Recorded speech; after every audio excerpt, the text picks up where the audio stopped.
Des Italiens à bout de nerfs, hier au nord de Naples. À l'origine de cette tension, un foyer de coronavirus découvert chez des travailleurs agricoles bulgares. Sommés de rester confinés chez eux, ils sont tout de même sortis dans la rue pour protester. La moitié des Italiens a déjà le Covid, mais il y en a une bonne partie qui travaille quand même. Moi, j'ai besoin de nourrir ma fille. Provoquant l'inquiétude et la fureur de certains Italiens, l'armée a carrément dû être appelée en renfort pour boucler la zone. L'épidémie est-elle en train de repartir en Europe ?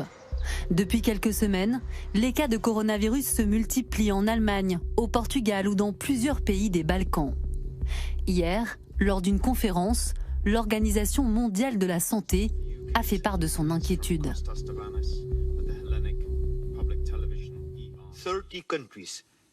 30 pays ont vu le nombre de nouveaux cas cumulés augmenter au cours des 2 dernières semaines. Dans 11 de ces pays, l'accélération de la transmission a entraîné une résurgence très importante qui, si elle n'est pas maîtrisée, poussera les systèmes de santé au bord du gouffre, une fois de plus en Europe. Jusqu'ici relativement épargnée par le Covid, l'Allemagne a annoncé en début de semaine un reconfinement de 2 cantons dans le nord-ouest du pays, après avoir détecté un cluster dans le plus grand abattoir d'Europe. Dans un abattoir, 2 aspects peuvent jouer un rôle important dans la transmission. L'un est la température. Il y fait froid pour garder la viande au frais et cette température peut jouer un rôle. Un autre facteur que nous ne sous-estimons pas est que des particules aérosols s'y forment à cause de l'humidité. Plus de 600 000 personnes sont concernées par les nouvelles mesures, comme la fermeture des bars, cinémas et musées. Les habitants ne sont pas obligés de rester à leur domicile. Ils sont nombreux à patienter pour se faire tester.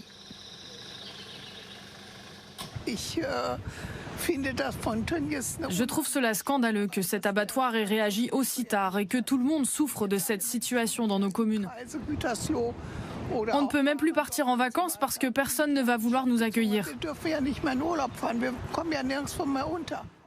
Reconfinement partiel également en Espagne et au Portugal. 85% des nouveaux cas enregistrés dans le pays proviennent de sa capitale, Lisbonne. À partir du 1er juillet et pendant plus d'une semaine, 19 quartiers de sa banlieue fonctionneront au ralenti. La population ne pourra sortir que pour aller travailler ou faire des courses. Les commerçants, eux, devront fermer leurs portes à 20h, une mesure estimée injuste par ce patron de café. 35% des personnes qui arrivent en ce moment à l'hôpital sont des jeunes qui ont été infectés dans des fêtes illégales. Ce n'est pas à cause des cafés qu'ils sont infectés. Ce n'est pas à moi de payer la facture. Ce n'est pas au café de payer la facture.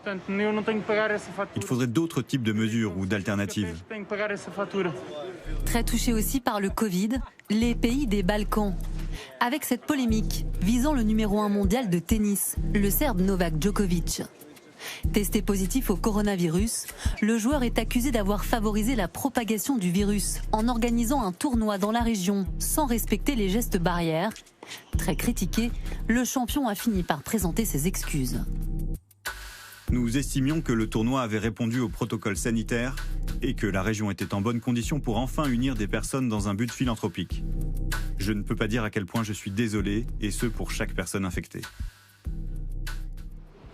L'Europe, menacée par un rebond de l'épidémie alors que la majorité de ces pays avaient rouvert leurs frontières le 15 juin dernier.